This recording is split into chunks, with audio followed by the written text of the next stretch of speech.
सभी को नमस्कार। काव्य शास्त्र में आज हम पढ़ेंगे छंद के बारे में।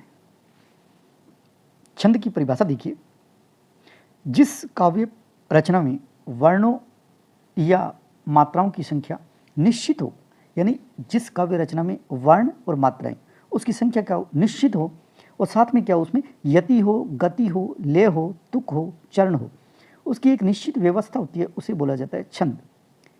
यानी ये हम कह सकते हैं छंद है वो एक काव्य शास्त्र में एक निश्चित व्यवस्था है। अब व्यवस्था कैसे, यानी जिस काव्य रचना में वर्णों की मात्राओं की संख्या निश्चित होती है और उसमें यति, गति, लय, तुक, चरण, पद इसकी संख्या निश्चित होती है, तो उसे बोला जाता है छंद। यानी छंद एक नियम है किसी भी काव्य को लिखने का, वो नियम ही क्या है, छंद कहलाता है। छंद शास्त्र संबंधी शब्दावली देखिए, इनमें शब्द जैसे हमने लिखा यति, गति, लय, तुक, चरण, अब ये शब्द है क्या, इन शब्दों के बारे में हमें ज्ञान होना चाहिए। जैसे शब्द कौन से है, यति है, गति है, लय है, तुक है, चरण है, मात्रा है, वर्ण है, दल है और गण है। इन शब्दों का अर्थ आना चाहिए, तभी हम छंद के बारे में अच्छा अध्ययन कर सकेंगे। अब देखते हैं यति किसे कहते हैं।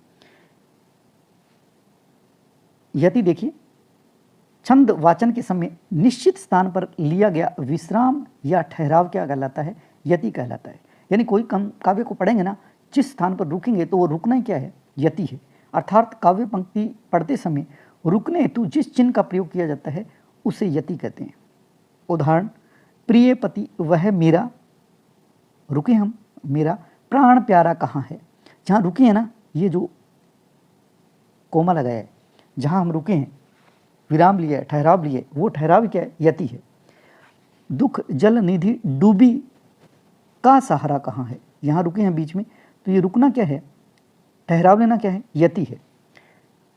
यानी काव्य पंक्ति पढ़ते समय रुकने हेतु जिस चिन्ह का प्रयोग किया जाता है उसे बोला जाता है यति। अब बात करते हैं गति के बाद। गति किसे बोलते हैं, गति का अर्थ है प्रवाह है। यानी किसी काव्य पंक्ति को एक श्वास में लय के साथ पढ़ना गति है। यानी हम जो पढ़ने की गति है ना, स्पीड है, उसे बोला जाता है गति। हम एक श्वास में कितना बोल पाते हैं, किस तरह से बोलते हैं, ये क्या है, गति है। उसके बाद में शब्द आता है लय। यानी किसी भी छंद का वाचन करते समय स्वर में आने वाले आरोह है, अवरोह है।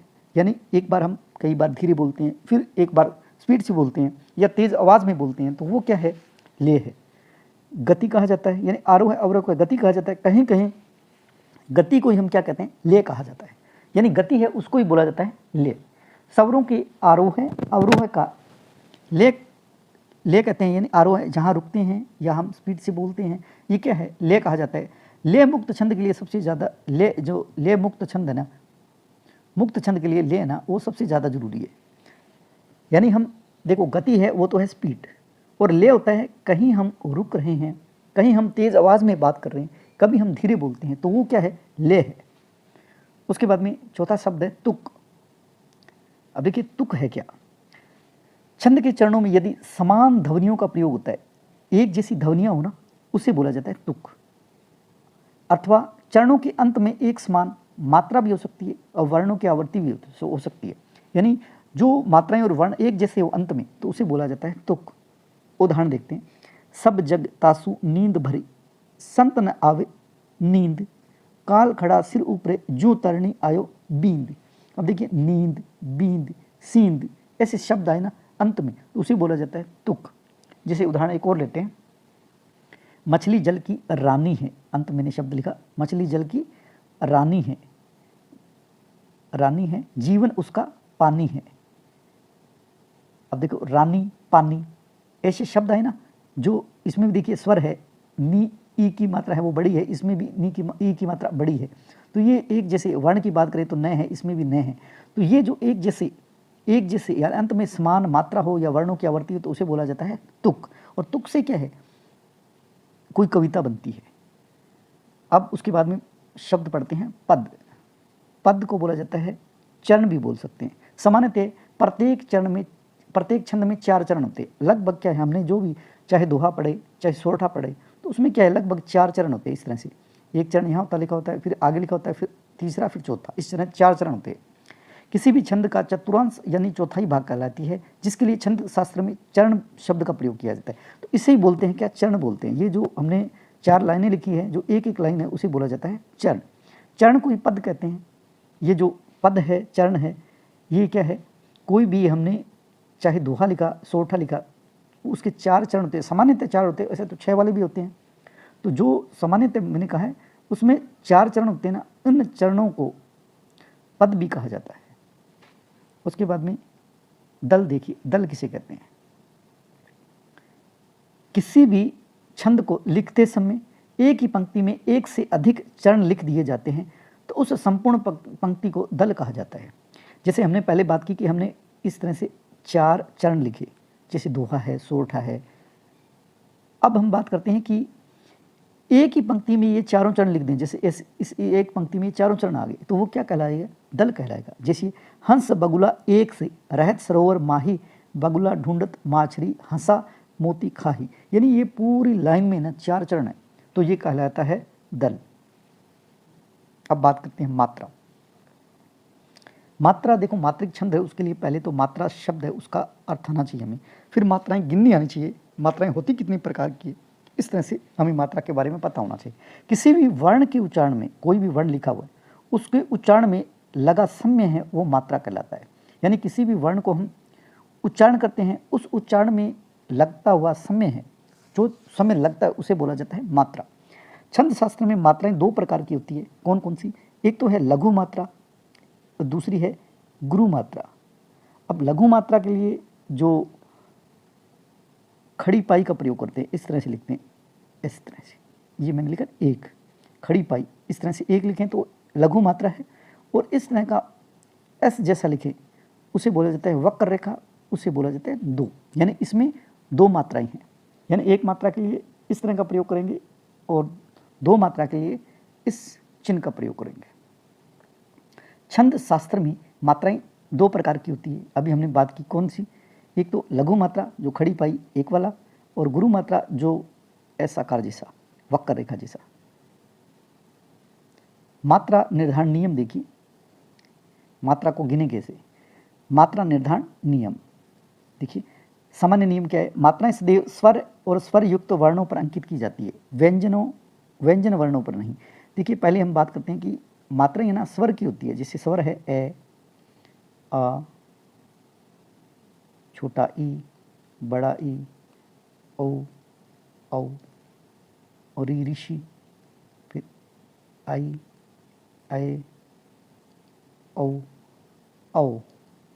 ये जो 11 स्वर है हिंदी में, इन सभी की मात्राएं हैं। इनमें से मूल स्वर है उसे बोला जाता है ह्रस्व स्वर। ऋषभ स्वर यानी कि जो मूल स्वर है उनमें 1 मात्राएं हैं, उसे बोला जाता है लघु मात्रा, यानी 1 मात्रा उसे बोला जाता है लघु मात्रा। अब कौन कौन सी? जिसमें ए है, ई है छोटा, ऊ है और री ऋषि, इन सभी की क्या है? 1 मात्राएं हैं। और जो बाकी बच गए ना उन सभी की 2-2 मात्राएं हैं। यानी हमें 1 मात्रा वाले सिर्फ ये 4 याद रखने हैं, इसके अलावा जहाँ भी आए हमें 2 मात्राएं करनी है। अब 1 मात्राएं हैं, उनको मात्रा गिनेंगे कैसे? जैसे कोई भी शब्द लिखा हो, जैसे यहाँ लिखा हुआ नयन है, तो नय में 1 मात्रा है, इसमें ए है, नय ए, फिर ये ए, नय ये, नय में ए आता है, इन सभी में 1-1 मात्रा है, तो 3 मात्राएं हैं। जैसे यहाँ ऋतिक है, री है, इसमें भी क्या है? 1 मात्राएं हैं। री में क्या है? देखो ए, ई, ऊ और री में भी 1 मात्रा है। छोटा इसमें ई है, इसमें भी 1 मात्रा है, क में भी 1 मात्रा। इस तरह से ऐसे कू में ऊ है, इसमें छोटा है, इसमें जय में ए है, न में ए है, तो ये सभी क्या है? 1 मात्रा वाले हैं। जैसे मैंने लिखा दीति, तो इसमें ई है छोटे वाली, इसमें भी ई है छोटे वाली, तो इसमें ये भी 2 मात्रा है, यानी 1-1-2 मात्रा है। इसमें मुनि शब्द लिखा है, मुनि में ऊ की मात्रा है, वो छोटे ऊ की मात्रा है, बड़े ऊ की मात्रा इस तरह से होती है। देखिए ये भी आपको नियम आने चाहिए। जैसे ए की 1 मात्रा होती है, आ की 2 मात्रा होती है, ई की ये छोटे वाली इसकी भी 1 मात्रा होती है, बड़े ई की 2 मात्राएं होती है। ये मात्रा पहले तो लगानी आनी चाहिए इस तरह से। री ऋषि है उसको इस तरह से, आई है ऐसे, औ है ऐसे, इसमें 1 आएगी, इसमें 2 मात्रा, इस तरह से ये मात्राएं, या ये मात्राएं भी आपको आनी चाहिए, क्योंकि यहाँ ना स्वर नहीं लिखे हुए, तो आपको ये मात्राएं देख के ही पता चल जाना चाहिए कि इसमें कौन सी मात्रा है। ये सारे क्या है? ऋषभ स्वर है, यानी जिसकी 1 मात्राएं हैं। अब देखिए ऋषभ स्वर ए, ई, ऊ और री ऋषि, ये सभी में क्या है, एक मात्रा है। जैसे नयन है, ऋतिक है, कुंजन है, दीति है, मुनि, इन सभी में ऋषभ स्वर है। आ, बड़ा आ है, देखिए ऐसे आ बना, आ ई, यानी मैंने कहा था इनके अलावा जितने हैं उन सभी की दो मात्राएं हैं। तो ये देखिए, ये जो बाकी हैं ये सभी दो मात्राएं वाले, उन सभी की सदैव गुरु मात्राएं हैं। गुरु मतलब इस तरह से जिसकी दो मात्राएं होती है। जैसे यहाँ राजा लिखा तो रा में क्या है, आ है, तो इसकी दो होगी। जा में क्या है, आ है, इसकी दो मात्राएं, तो ये चार मात्राओं वाला है। रानी में रा में आ है और नी में बड़ा ई है, तो दो मात्राएं दो मात्राएं, चार मात्राएं। नीला लिखा है, नीला शब्द, ये नीला शब्द, नी बड़ा लिखा हुआ है ई, तो दो। ला में आ की मात्रा, इसमें भी दो। मोर में मोर, ओ की मात्रा है, इसमें भी दो, और रै में एक मात्रा। इस तरह से मात्राएं हैं वो आपको आनी चाहिए। छंद के प्रकार देखिए, छंद मुख्य रूप से छंद के प्रकार दो है। दो कौन से? एक तो मात्रिक छंद होता है जिसमें हमें मात्राओं की गणना करनी होती है। दूसरा होता है वर्णिक छंद जिसमें वर्ण जो लिखे हुए हैं, जैसे ये मान लेते हैं ए है, ध है, रे है, प है, रे है, छ है, द है। इन वर्णों का ऐसे हम गिनेंगे ये कितने वर्ण है, उसे बोला जाता है वर्णिक छंद। यानी मात्रिक जो छंद है उसमें मात्राओं की संख्या नियत रहती है या निश्चित होती है मात्राओं की संख्या, तो उसे बोला जाता है मात्रिक छंद। और जिसमें वर्णिक छंदों में क्या होता है, वर्णों की जो मात्राएं हैं उसकी संख्या निश्चित रहती है कि ये होने चाहिए, इतने वर्ण होने चाहिए, तो वो होता है वर्णिक छंद। कुछ एक आचार्य लय के आधार पर छंद का एक अन्य प्रकार भी बताते हैं, वो है लयात्मक। तो लयात्मक छंद है, उसके अंतर्गत गीत आते हैं। तो मेन तो जो मुख्य रूप से छंद है वो दो ही प्रकार के, एक तो है मात्रिक छंद, दूसरा है वर्णिक छंद। मात्रिक में मात्राओं की गणना होती है और वर्णिक में वर्ण होते हैं, उनकी गणना होती है। अब मात्राएं तो हम सीख गए कि किस तरह से गिनी जाती हैं। मात्रिक जो छंद है उसी के भी तीन प्रकार और है आगे। जैसे हमने मात्रिक छंद पढ़ा जिसमें मात्राओं की गणना होती है, वो भी क्या है, तीन प्रकार की। आपको ये सारे के सारे जो नियम है उसको कंठस्थ करना होगा, आपके दिमाग में होना चाहिए, तभी आप क्या है जो भी आगे छंद करोगे तो उसको आप अच्छी तरह से समझ पाओगे। तो मात्रिक छंद है उसको पुनः तीन भागों में बांटा गया है। एक तो होता है सम छंद, दूसरा है अर्ध सम छंद और तीसरा है विषम छंद। अब देखिए सम छंद किसे बोलते हैं। सम छंद के समस्त चरणों में मात्राओं और वर्णों की संख्या वो बराबर होती है, यानी जो भी लिखा हुआ है उसमें मात्राएं क्या है, बराबर होती है। कौन कौन से? जैसे चौपाई में 16 मात्राएं होती है और रोला जो है उसमें 24 मात्राएं होती है। जैसे यहाँ चौपाई की एक लाइन आएगी ना, उस लाइन में मात्राओं की संख्या क्या होगी, 16 होगी। तो 16 वाला कौन सा होगा, चौपाई होगा। एक इस तरह से लिखा है कि रोला आ गया, मान लो कोई लाइन लिखी हुई है उसमें क्या है, मात्राओं की संख्या क्या है, 24 है, तो वहाँ 24 मात्राएं आएगी, तो वो कौन सा होगा, रोला होगा। जिसमें मात्राओं की संख्या 26 होगी तो वो कौन सा आएगा, गीतिका होगा। जिसमें मात्राओं की संख्या 28 आएगी तो वो कौन सा होगा, हरि गीतिका होगा। यानी देखिए मात्राएं हैं उनकी संख्या निश्चित है, 16 है, 24 है, 26 है, 28 है। तो समस्त जो चरण है, यानी मान लो चौपाई में 4 चरण होते हैं, ठीक है, तो इस एक चरण की जो मात्राएं हैं वो 16 है, दूसरे की 16 है, तीसरे की 16 है, इस तरह से होगा। और रोला है उसमें क्या है, जैसे रोला लिखा होता है उसमें ये जो मात्राएं ये 24 होगी, ये पूरी लाइन की मात्रा 24 होगी। उसके अंदर गीतिका आएगी तो उसमें 26 होगी और हरि गीतिका आएगी तो 28 होगी। तो सम छंद है, आपको ये भी याद रखना है कि सम छंद में कौन से छंद आते हैं, कौन कौन से, चौपाई, वसस्त, रोला, गीतिका, हरि गीतिका। इसकी ट्रिक है वो है चोरो गीता हरि से, इसमें लिखा होगा शायद, चलो आगे बताएंगे। फिर अर्धसम देखिए, अर्धसम छंद होते हैं वो कौन से होते हैं, दो दो चरणों में मात्राओं या वर्णों की संख्या बराबर होती है। जैसे दोहा है और सोरठा है, बरवे है और उलाला है। ये जो है ये क्या है, अर्धसम छंद है। यानी इसमें क्या है, दो दो चरणों की मात्राएं वो बराबर होती है, चाहे चरण में मात्राओं की संख्या हो चाहे वर्णों की संख्या हो, वो दो दो में बराबर होती है। और विषम छंद होता है ना, उसमें पहली बात तो कि ये जो विषम छंद है उसमें 4 से अधिक 6 चरण होते हैं। पहली बात तो ये कि ये 4 नहीं होती, 4 से अधिक 6 चरणों वाले छंदों को क्या कहते हैं, विषम छंद कहते हैं। पहली बात तो इसमें क्या है, जो चरण है वो कितने हैं, ऐसे ना होंगे 6 होंगे। 6 होंगे तो समझ लो कि 4 वाले तो कोई दोहा होगा, उसके साथ कोई सोरठा जुड़ा होगा या फिर कुंडलियाँ मान लो इस तरह के। तो ये जो विषम मात्रिक छंद ना वो 2 है हमारे पास, छपे और कुंडलियाँ। वैसे कई हो सकते हैं लेकिन छपे और कुंडलियाँ हैं वो क्या है, विषम छंद है। पहले आपको सम छंद, जैसे दोहा, दोहा है वो विषम छंद, अर्ध सम छंद है, और सोठा भी अर्ध सम छंद है, और बरवे और उलाला भी क्या है, अर्ध सम छंद है। आपको ये भी याद रखना है कि सम छंद कौन से होते हैं, क्योंकि जब प्रश्न बन के आता है तो उसमें ये लिखा होता है निम्न में से अर्ध सम छंद कौन सा है। तो पहले तो ये याद होना चाहिए। मान लो दोहा लिखा हुआ है, दोहा यहाँ लिखा हुआ है और आपसे पूछा गया है कि ये जो लाइन लिखी हुई है, ये जो काव्य है, उसमें कौन सा छंद है, दोहा है या अर्ध सम छंद का एक प्रकार है।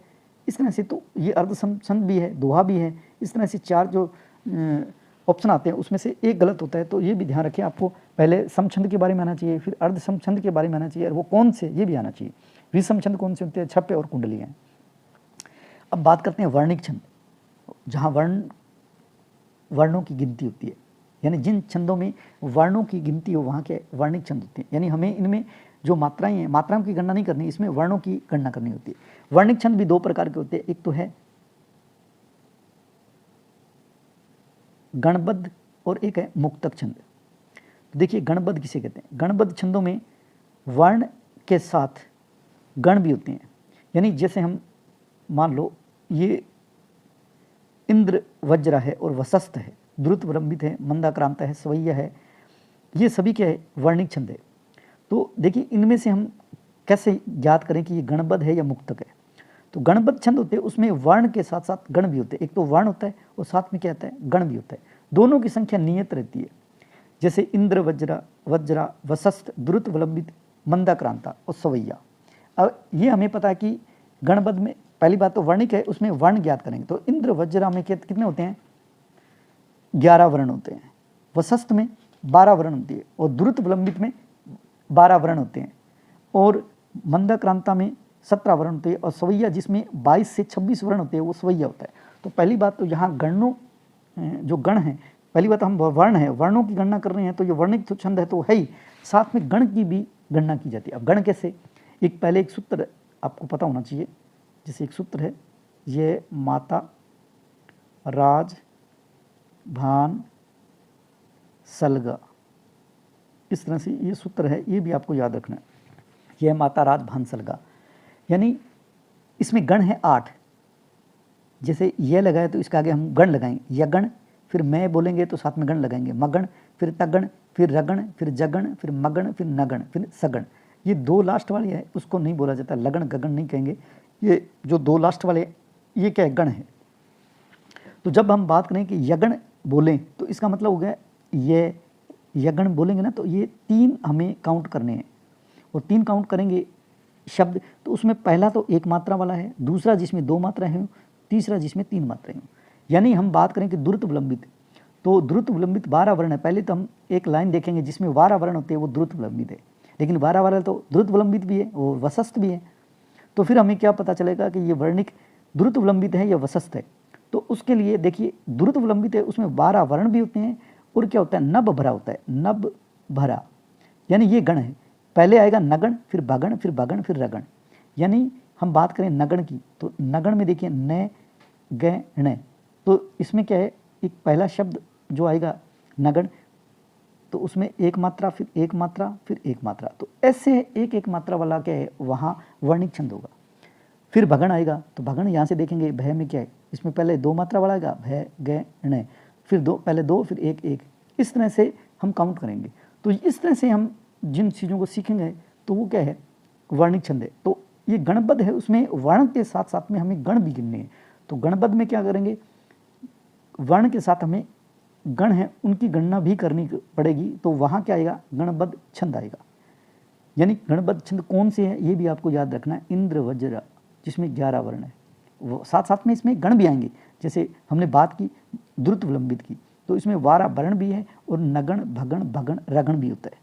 तो ये भी हमें याद करना है। ऐसे मंदाक्रांता जिसमें 17 वर्ण भी होते हैं, लेकिन साथ साथ में हमें ये भी याद रखना कि इसमें क्या होता है, मैं भान 2, फिर तगण होते हैं, 2 तगण होते हैं। तो ये भी नियम है, ये नियम होते हैं ना, इनको याद रखना भी होता है सभी में। तो इन नियमों को याद करेंगे, यानी कि वर्ण तो गिनेंगे, साथ साथ में हमें गण भी याद रखने हैं। तो वहाँ गणबद्ध छंद होते हैं। अब बात करते हैं मुक्तक छंद।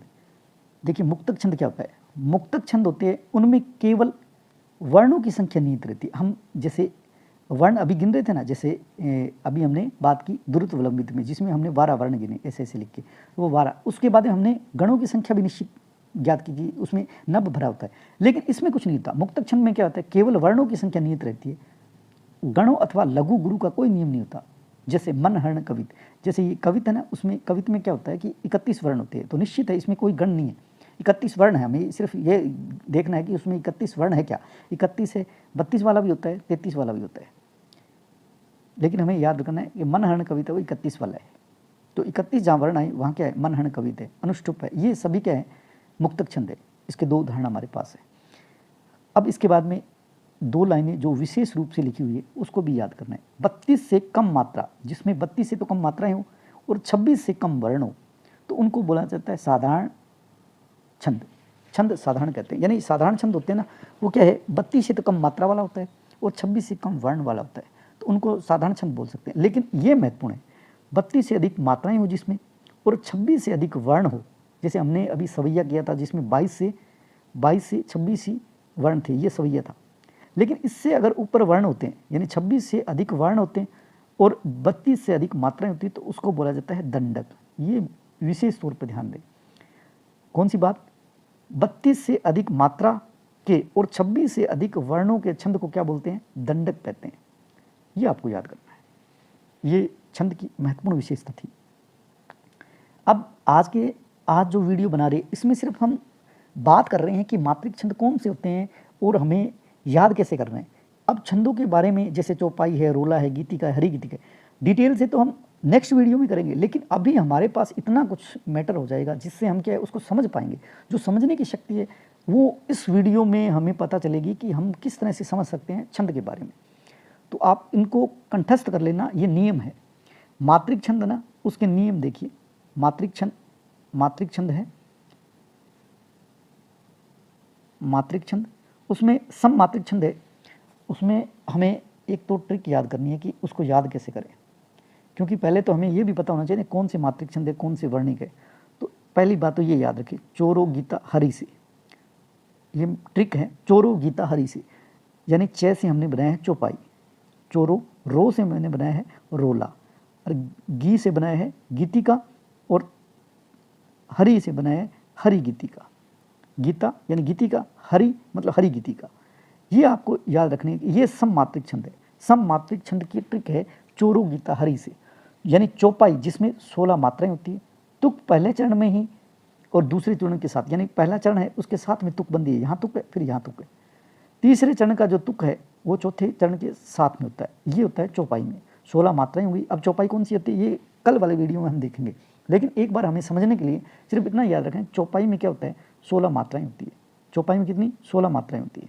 अब ये 16 मात्राएं कौन सी, अब उसको डिटेल से कल करेंगे, लेकिन आपको याद रखना है कि चौपाई में 16 मात्राएं होती है। तुक पहले चरण के दूसरे चरण के साथ, तीसरे का चौथे चरण के साथ होता है। अब तुक भी आपको पता है, तुक यानी जो अंत में शब्द लिखे होते हैं उनमें वर्णों की मात्रा भी एक जैसी होती है। रोला है, उसमें 24 मात्राएं होती है और 11 और 13 पर यति होती है, यानी 24 तो मात्राएं होती हैं, पहले 11 पे फिर ठहराव लेंगे, उसे बोलते हैं यति। 11 पर यति लेंगे फिर 13, यानी पहले 11 मात्राएं फिर 13 मात्राएं। गीतिका में क्या होता है, 26 मात्राएं हैं, तो पहले 14 पे रुकेंगे फिर 12 पे, यानी ये 26 मात्राओं वाला क्या है, गीतिका छंद है। हरि गीतिका में क्या है, 28 मात्राएं हैं और 16-12 पर यति है। अब हरि गीतिका है, उसमें 5वीं और 12वीं और 19वीं और 26वीं लघु मात्रा आना आवश्यक भी है। और हमने याद किया ट्रिक से, चोरो गीता हरि से, ये सम मात्रिक छंद है। चोरो चौपाई, रो से रोला, गीता से गीतिका, हरि से हरि गीतिका, चोरो गीता हरि से सम मात्रिक छंद। उसके बाद में अर्ध सम मात्रिक छंद। अब सीधा ही पूछ ले हमसे कि अर्ध मात्रिक छंद कौन सा है, तो हमें पता भी नहीं है।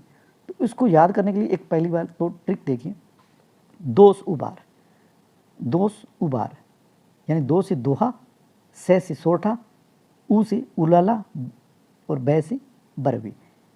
अब इसको याद करेंगे, जैसे दोहा है अर्धसम, जिसमें 2 चरणों की मात्राएं समान होती है, प्रथम और तृतीय, चतुर्थ, प्रथम और तृतीय, यानी देखिए ये 4 चरण है, तो इसमें पहली और उसके बाद में तृतीय, यानी ये इनकी मात्राएं क्या है, समान होती है। फिर दूसरी और चौथी जो चरण है उनकी मात्राएं समान होती है।